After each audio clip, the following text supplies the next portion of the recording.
Buenas tardes. En este video vamos a seguir con la unidad temática 2 de vectores. Vamos a ver lo que son los componentes de un vector y cómo calcularlos. Para poder expresar analíticamente un vector, que es lo que nosotros queremos, necesitamos un sistema de coordenadas. Vamos a trabajar con el sistema de coordenadas al que ustedes vienen acostumbrados, que es un sistema cartesiano y ortogonal. Tenemos un eje vertical y tenemos un eje horizontal. Son ejes de referencia. Recuerden que siempre necesitamos una referencia para expresar las cosas en forma analítica. Entonces el eje horizontal es el eje de abscisas, lo llamamos eje X, y el eje vertical es el eje de ordenadas, lo llamamos eje Y. En la intersección de los dos ejes se encuentra el origen de coordenadas. Este es un repaso de cosas que ya vieron en videos anteriores. A todo este cuadrante se lo llama primer cuadrante. Este es el segundo cuadrante, tercer cuadrante y cuarto cuadrante. Muy bien. Bueno, tenemos a todo el plano cartesiano dividido en 4 cuadrantes. Y nosotros vamos a ubicar a nuestro vector en este plano. El punto inicial del vector va a estar en el origen de coordenadas y el punto final donde corresponda. Por ejemplo, así. Tenemos nuestro segmento orientado. A este vector llamémoslo A vector. Y ahí lo tenemos ubicado a nuestro vector en un sistema de coordenadas. Entonces, esto nos va a permitir expresarlo analíticamente. ¿Qué elementos nos van a importar de este vector? Lo que llamamos componentes cartesianas del vector.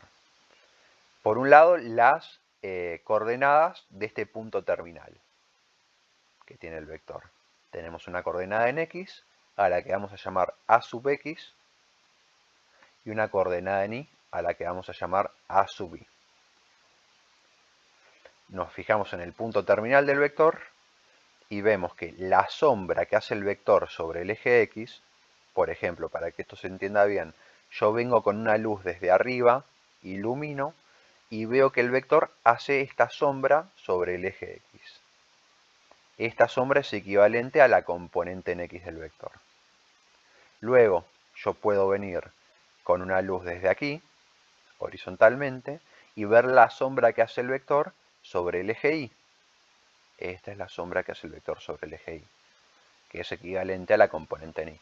Bueno, no se le llama sombra, se le llama proyecciones del vector, proyecciones ortogonales del vector sobre cada uno de los ejes. La proyección del vector sobre el eje X es la componente en X, y la proyección del vector sobre el eje Y es la componente en Y.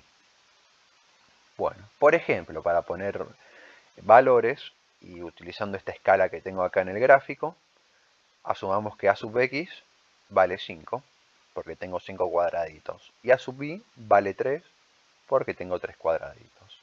Entonces puedo escribir que la componente en X de un vector, de este vector en particular, vale 5. Que su componente en Y, A sub Y, vale 3. Bien. Ojo, estas son componentes.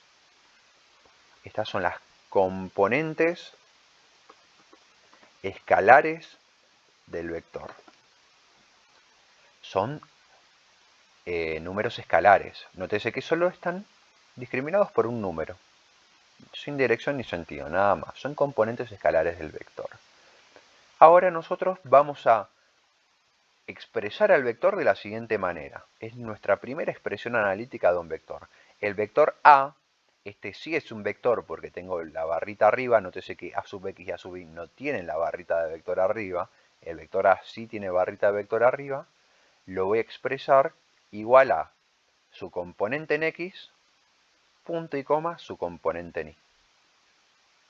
Voy a utilizar estas componentes del vector, estas componentes del punto terminal del vector, para expresar al vector analíticamente. Esta es la expresión analítica del vector. Una de las que tenemos. Ya más adelante se verán otras. Y esto hay que tenerlo en cuenta porque muchas veces el vector nos va a venir presentado de esta manera. Entonces, en nuestro ejemplo, ¿cómo expresaríamos al vector? Nuestro vector A va a ser igual a paréntesis primero va la coordenada en x, que es 5, punto y coma, luego va la coordenada en y, que es 3. Este es nuestro vector. Fíjense que a sub x y a sub y son números comunes, escalares. En cambio, este es un vector, es una agrupación de dos números. Ya no basta un número para especificar esta flecha, sino que necesitamos dos, su componente en x y su componente en y, por ejemplo. ¿Es la única forma? No, pero así comenzamos nosotros. Este es un vector, es un paquete de números. Muy bien, es un arreglo de números. Bueno, ¿nos conformamos con esto? Por supuesto que no. Necesitamos más características. Una característica que nos va a interesar mucho es el largo del vector, el módulo del vector. Entonces vamos a proceder a calcular el módulo del vector, del cual hablamos en el video anterior. Para eso nos vamos a servir de las herramientas de trigonometrías estudiadas en los videos de trigonometría. Fíjense, vamos a hacer lo siguiente. Voy a traer el dibujo ampliado acá abajo, de la siguiente manera. Por un lado, voy a dibujar la componente en x. 5 cuadraditos, ahí está. Por otro lado, la componente en y. 3 cuadraditos. Y en rojo, el largo del vector. Nos queda formado un triángulo rectángulo, repasando de trigonometría. Pues este ángulo interno asociado a este triángulo vale 90 grados. Bueno, entonces, nótese que este segmento horizontal es la componente en x. Este segmento vertical es la componente en y, por simple inspección. Y el largo del segmento rojo corresponde al módulo del vector. Recuerden que acá ya no lo estoy orientando, me estoy fijando solo en la longitud que tiene el segmento rojo. No le estoy poniendo la flecha. Entonces, su longitud es el módulo del vector. Solo el módulo. El vector es un paquete de números. El módulo del vector es la longitud del segmento orientado. Bueno, nótese que a sub x y a sub y son los catetos. La componente en x y la componente en y son los catetos de este triángulo rectángulo, y el módulo del vector que está en rojo es la hipotenusa. ¿Cómo se calcula esa hipotenusa? Bueno, la hipotenusa, que en este caso es el módulo del vector, es igual a la raíz de ¿quién? De un cateto al cuadrado, que es la componente en x al cuadrado, más el otro cateto al cuadrado, que es la componente en y al cuadrado, todo eso raíz cuadrada. Esta fórmula es muy importante tenerla en cuenta, con la práctica se la van a acordar de memoria. No está bueno acordarse cosas de memoria, pero de tanto practicarla, esta es una de las cosas que no cuesta recordar. A partir del teorema de Pitágoras, que se vio en trigonometría, se puede calcular este módulo del vector. Muy bien, bueno. Entonces, para nuestro caso particular, ¿a qué va a ser igual este módulo del vector? Calculemos, reemplacemos los valores. A módulo va a ser igual a la componente en x al cuadrado. Nuestra componente en x es 5. 5 al cuadrado.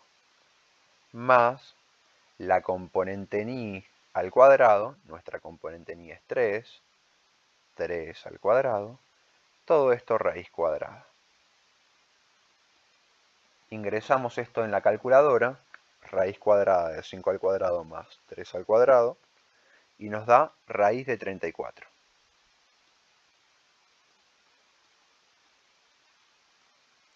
Que es aproximadamente igual a 5,83. 5,83 unidades de longitud. Bueno, nótese que el vector es una agrupación de dos números, 5 en x, 3 en y. El largo del vector se calcula a partir del teorema de Pitágoras y es de aproximadamente 5,83 unidades. No vayan a sumar 5 más 3, porque no da. Perfecto, muy bien. Bueno, esta es la fórmula para el cálculo del módulo del vector. Luego, también nos interesa el ángulo o inclinación del vector respecto al eje X. Fíjense que las X positivas están acá, en el primer y cuarto cuadrante.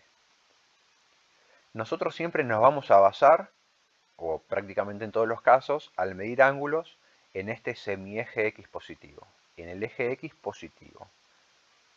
Y respecto a acá vamos a medir los ángulos.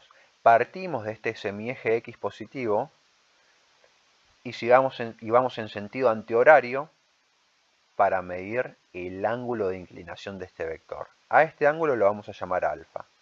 Es el ángulo de inclinación que tiene el vector, nuestro vector A, respecto al semieje X positivo. Lo tomamos desde acá, y en sentido antihorario va a ser positivo, en sentido horario negativo, tal cual se vio en trigonometría. Bueno, ese mismo ángulo lo replicamos acá en nuestra figura. Este ángulo alfa que tenemos por aquí. Bien, entonces seguimos utilizando trigonometría para poder obtener este ángulo alfa. ¿Cómo lo obtenemos? De la siguiente manera. Vamos a llamarlo argumento del vector o ángulo del vector, como ustedes prefieren. Argumento o ángulo del vector. Bueno, ¿cómo se calcula? De la siguiente manera, a partir de la tangente. Planteemos la tangente de este ángulo. Tangente del ángulo alfa. ¿Y cómo lo planteamos? Viendo este triángulo rectángulo que tenemos aquí. Recuerden que la tangente, a partir de un triángulo rectángulo, es el cateto opuesto dividido el cateto adyacente. El cateto opuesto al ángulo alfa, en este caso, es la componente ni, a sub b. Y el cateto adyacente al ángulo alfa es la componente en x, a sub x. Bien. Nosotros igual no queremos la tangente del ángulo, nosotros queremos el ángulo alfa. Por lo cual, pasamos la tangente hacia el otro lado como arco tangente. Repasando un poco de trigonometría de la unidad 1. Arco tangente de la componente en y sobre la componente en x.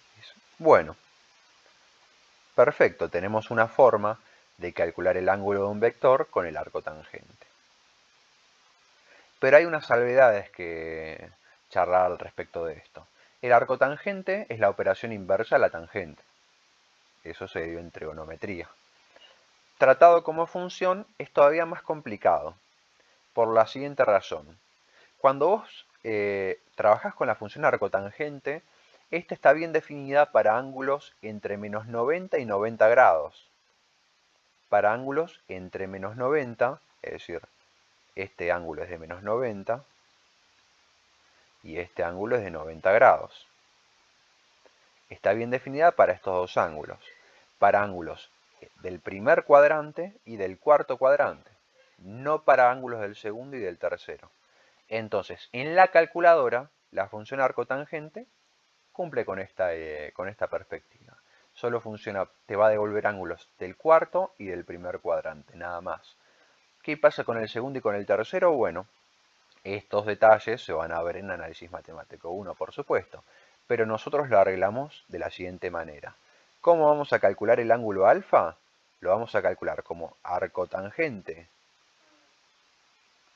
de la componente en y sobre la componente en x cuando el vector pertenezca al primer o cuarto cuadrante. Es decir, recuerden que esta arcotangente no tiene problemas en el primer y cuarto cuadrante. Eso sucede solo cuando la componente en x es positiva. Es decir, primer y cuarto cuadrante. Pero, si estoy en el segundo o tercer cuadrante, lo vamos a poder calcular con una corrección. Se calcula el arcotangente de la componente en y sobre la componente en x, pero la corrección es sumarle 180 grados. Con esto podemos seguir usando el arcotangente, pero a costas de identificar que vamos a estar en el segundo o tercer cuadrante y sumarle 180 grados al resultado. Más adelante lo chequearemos con ejemplos de la vida. Cuando estás en el segundo o tercer cuadrante, cuando la componente en x es negativa. En este caso estamos en el segundo o tercer cuadrante. Pero ahí no terminó la historia. Porque fíjense que uno va a poder calcular esta arcotangente siempre que acá no estés dividiendo por 0. La división por 0, como se ve en matemática, no está definida. Entonces, la componente en x no va a poder ser 0. Si la componente en x vale 0, tenemos dos casos. Un caso es cuando la componente en x vale 0 y la componente en y es positiva. Y otro caso es cuando la componente en x vale 0 y la componente en y es negativa. Cuando la componente en x vale 0 y la componente en y es positiva, directamente el resultado es 90 grados. Y cuando la componente en x vale 0 y la componente en y es negativa, el resultado directamente es 270 grados. ¿Por qué? Por la siguiente razón. Bueno, estas son las 4 posibilidades que se presentan. Esto es cuando estamos sobre el eje y positivo, el semieje y positivo, y esto es cuando estamos sobre el semieje y negativo. Ahora vemos qué es. Estas son las formas de calcular el ángulo alfa y a partir de ahora hay que tenerlas bien en cuenta. Recordar que al calcular el arco tangente, la función arcotangente te va a devolver ángulos que pertenecen al primero o cuarto cuadrante. Si vos advertís que tu vector está en el segundo o tercer cuadrante, a esa arcotangente le tenés que sumar esta cifra de corrección de 180 grados. Si está sobre el eje y positivo, vale 90 grados directamente, y si está sobre el eje y negativo, vale 270 grados. Todas las fórmulas que recuadremos es porque son muy importantes después a la hora de realizar ejercicios. Bueno, entonces fijémonos. Dibujo acá al costado nuevamente. Eje X, eje Y.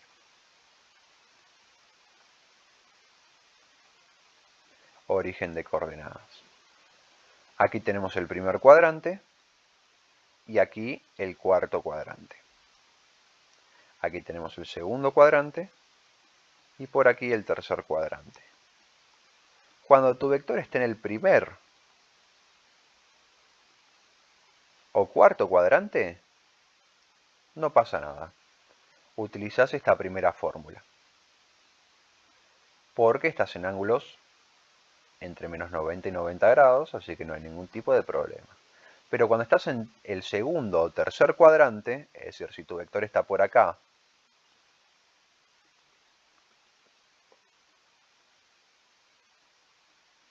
o tu vector está por acá, tenés que vos darte cuenta de que tu vector está en estos cuadrantes, vos tenés que identificar en qué cuadrante está tu vector, y al resultado del arco tangente sumarle 180 grados.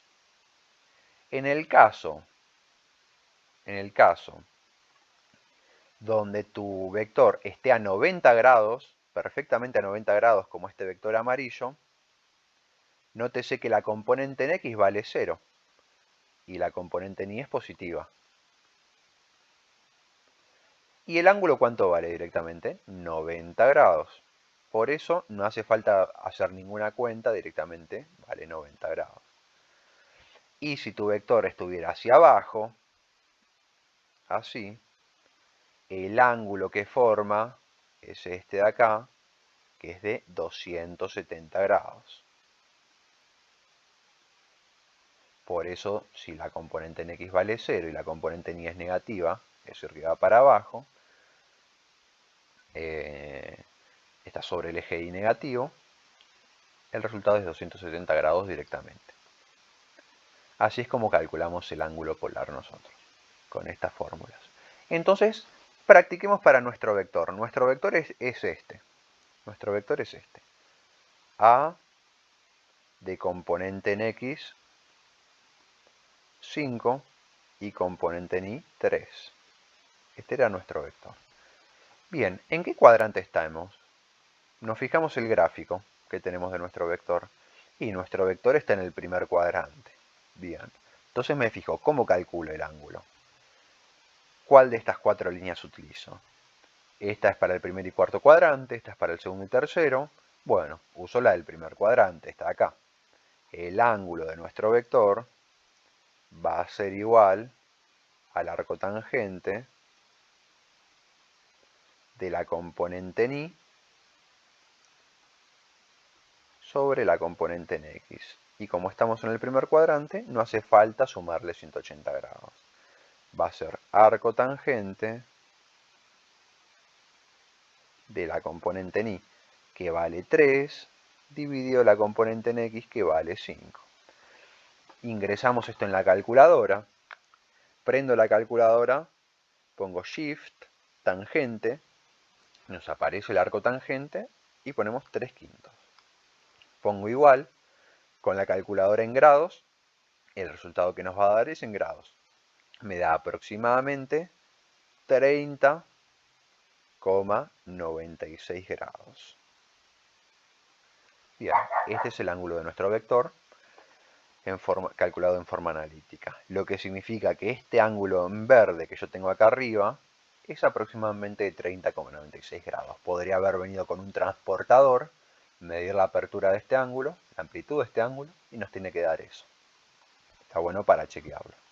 Bueno, entonces lo que aprendimos con estas dos fórmulas es que el módulo del vector, el largo del vector, lo puedo calcular con la componente en X y con la componente en Y como datos.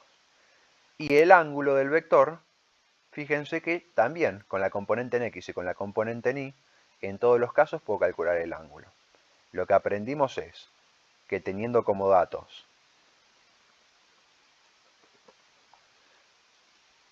a la componente a sub X y la componente a sub Y, calcular las incógnitas. Un segundo que se trabó. Se me trabó, ahí está. Calcular las incógnitas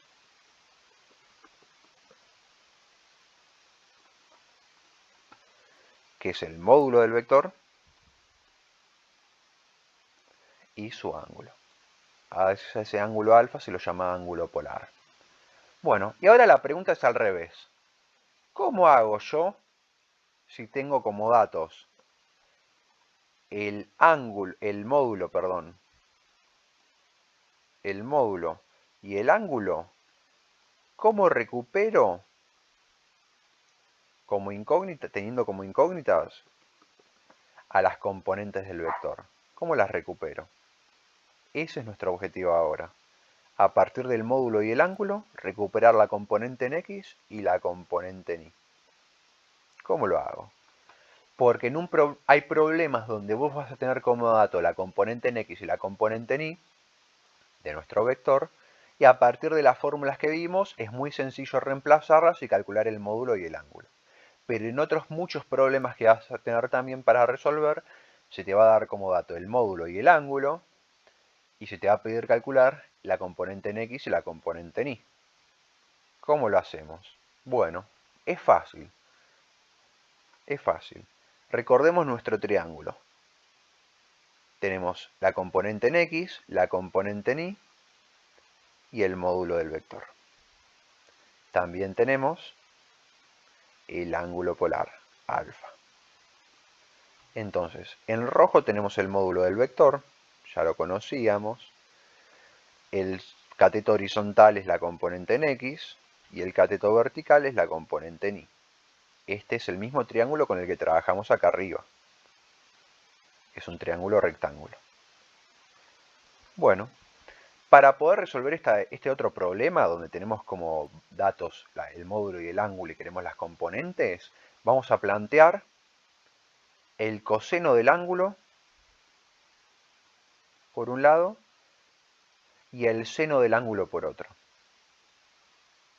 Y a partir de acá, muy sencillamente conseguimos el resultado. Bueno, ¿a qué era igual el coseno del ángulo? Refiriéndonos a triángulos rectángulos. Es el cateto adyacente al ángulo, en este caso el ángulo alfa, el cateto adyacente que es a sub X, es la componente en X, dividido la hipotenusa de este triángulo rectángulo, que es el módulo del vector. Acá hay que recordar todo lo de la unidad 1. En cambio el seno es el cateto opuesto al ángulo alfa, que es la componente ni a sub i, dividido la hipotenusa, que sigue siendo el módulo del vector. Bien. Bueno. Recuerden que nuestro dato es alfa y el módulo. Despejo mi incógnita. Paso multiplicando el módulo. Entonces voy a despejar esta componente en x. La componente en x me va a quedar igual a, paso multiplicando el módulo del vector, por el coseno del ángulo polar. Lo mismo hago acá. Paso multiplicando el módulo del vector y despejo la componente ni. La componente ni va a ser igual a el módulo del vector que lo pasé multiplicando por el seno del ángulo polar. Ahí está. Las recuadro y ahora las revisamos a las fórmulas. Recuadramos porque son fórmulas muy importantes que se van a utilizar a partir de ahora. Y nótese lo que nos dicen, de qué nos hablan estas fórmulas. Nos hablan de que, conociendo el módulo del ángulo y el ángulo, a través de aplicar esta fórmula consigo la componente en x. Y con los mismos datos, el módulo del ángulo y el ángulo, a través de aplicar esta otra fórmula consigo la componente en y. Muy sencillo. Pero hay que recordar que el módulo del ángulo es el largo del vector. El módulo del vector, perdón, es el largo del vector. Y el ángulo lo medimos respecto al eje x positivo. ¿Está bien? Hagamos un ejemplo integrador de estas dos fórmulas. Voy a tener mi sistema de coordenadas. Vamos a ponerlo un poco más a la izquierda. Eje x, eje y. Nuestro origen de coordenadas. Y voy a poner un vector por acá.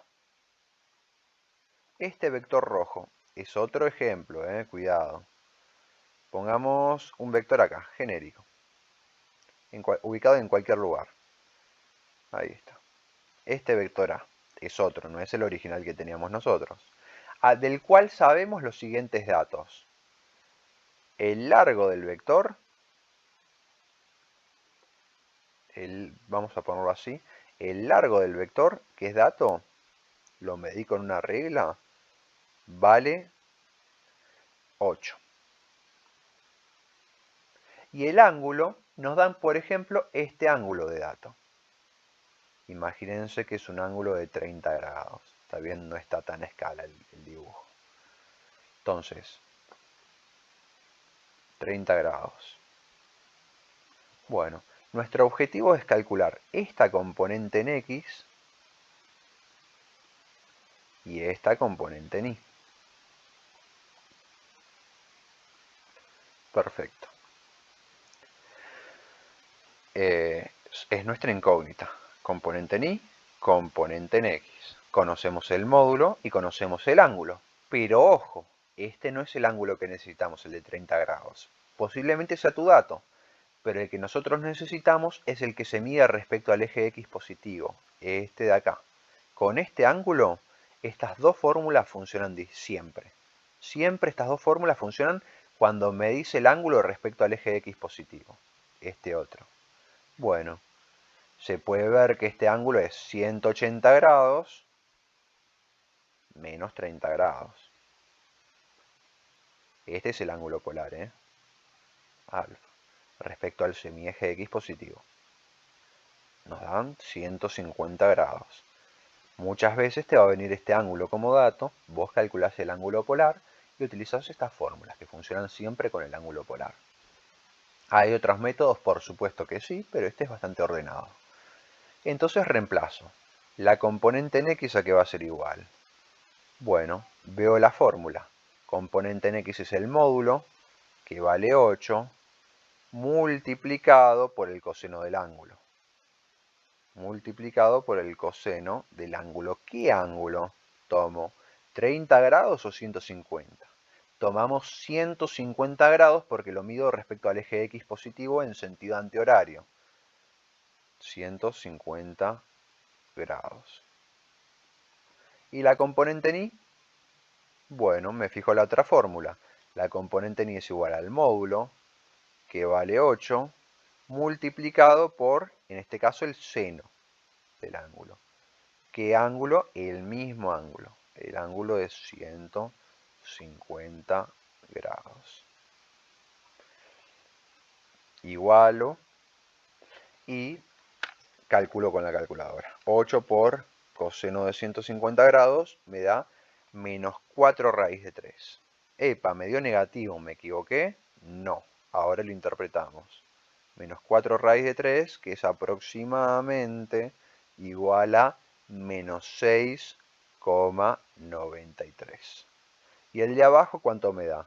Me da 8 por seno de 150 grados, me da igual a 4. Este nos dio macanudo y positivo. Nótese que la componente en X nos dio negativa. Y la componente en Y nos dio positiva. ¿Está mal el resultado negativo? No.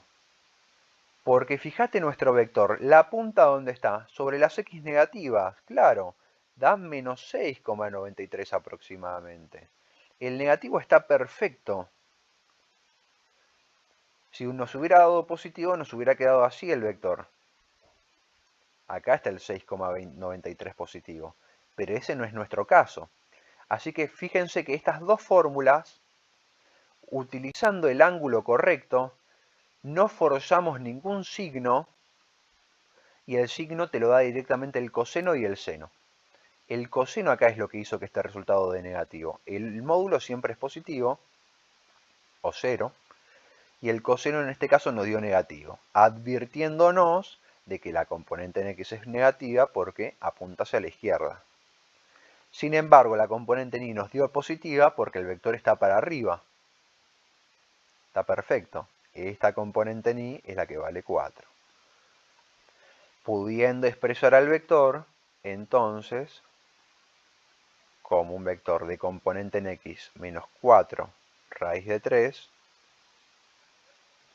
y componente en Y 4. Recuerden que el vector se expresa así. El módulo del vector vale 8, pero el vector es un vector cuya componente en X vale menos 4 raíz de 3 y la componente en Y vale 4. Muy bien.